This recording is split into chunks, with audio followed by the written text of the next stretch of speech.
Because the fact is, the SNP have broken their promises to dual the A9 for 16 years, and there is still no end in sight, with devastating consequences for so many families. People from Perthshire to the Highlands are scathing about this government's record. They feel they're being forgotten by SNP politicians at Holyrood. They say failing to get this fixed is a dereliction of duty. Campaigners say they fear that duelling the A9 will now take to 2050. Is it really going to take another 30 years to fulfil a promise made by the SNP more than a decade and a half ago? And I come back to my very first question. How many more people have to die before this road is fully duelled? First Minister. It is not going to take to 2050 to duel the A9. And of course, as I said, we will give an update to Parliament, as previous Transport Secretaries have said, once that work is done over the course of the summer.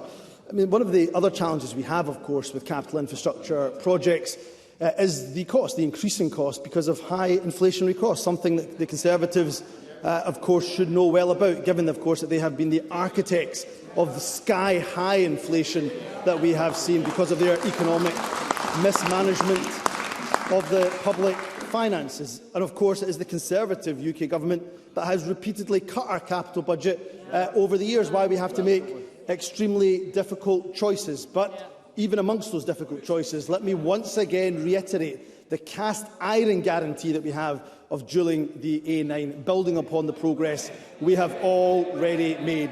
And Douglas Ross and his party... First Minister, I have already asked if members could resist any temptation to contribute while members are putting questions or responding to them. First Minister.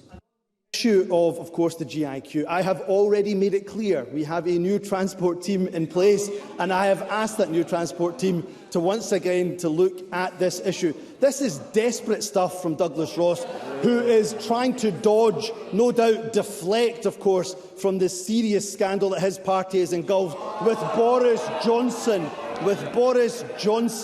Not just lying to the House of Commons, but of course betraying the people of this country and of the UK, when they, of course, couldn't visit a loved one, when they couldn't attend funerals of a loved one, and they shouldn't be shouting this down, when they couldn't attend the funeral of a loved one, Boris Johnson was breaking the rules and having parties in number 10.